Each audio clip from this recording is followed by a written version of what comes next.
Good morning, everybody.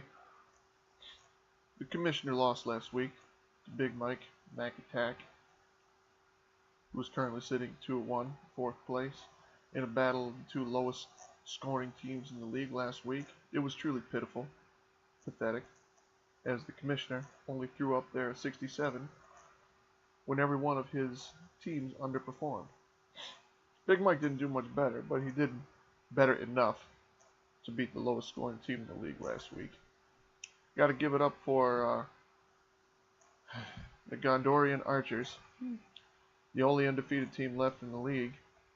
And I would like to say, welcome to this league, Tyler, Frantic Frog, sitting at 0-3 with the lowest point total and the worst record so far in the league. But coincidentally, he's also been scored on the second most points so far this year.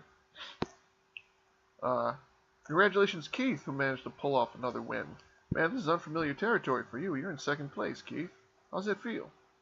Savor the flavor, man. That ain't going to last for long, because it looks like you're going to get smoked this week. Big Mike is raging on you.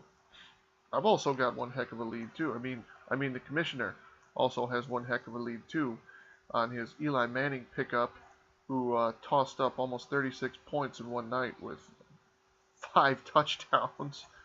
That came out of nowhere. The trades and moves have been pretty active, although there's two teams that really haven't done a whole lot.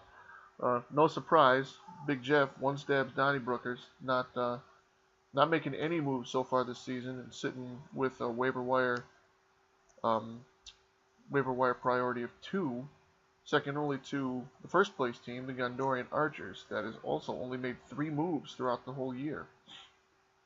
I've been relatively active, and I think I've got a pretty solid team now after getting rid of Tom Brady, who has been a fantasy black hole this year, and I expect him to be the whole rest of the year.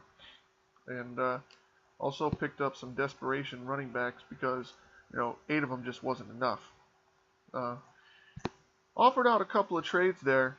I put Monty Ball on the trading block. Anybody who was looking for him. He's an underperforming back to be sure so far this year, but he's going to come on. He's a top 10 running back, top 5 really, and in most leagues he was picked in the top 5 or 6. So he's going to come around. He's going to get his points. I'm just working what I have with in my lineup right now. This week we do have a couple of interesting matchups.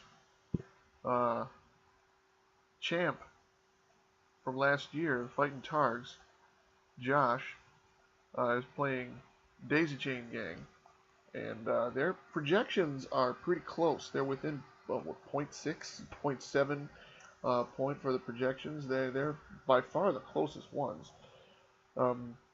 And I am kind of curious to see how the Fly Spinach Fly versus the Frantic Frogs plays out.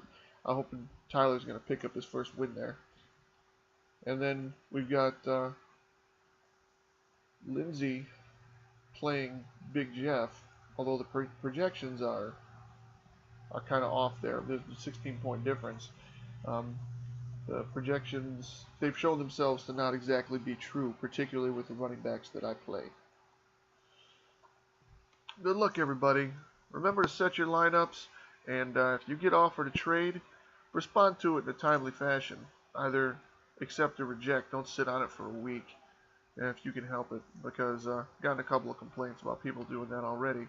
This is a pretty big league, and if you're going to tie up a player with a trade prospect instead of dropping him for a waiver pick or a free agent, then give it a couple of days at the most to think about it, but don't sit on it forever. That would mean you actually have to log in and look at your lineup once every couple of days. Those of you who aren't doing that, well, I'm looking for you on the bottom half of the standings right now. Okay? Good luck. Talk to you guys next week. And why is my wife creeping up on me to try and stare? Like, oh, come on.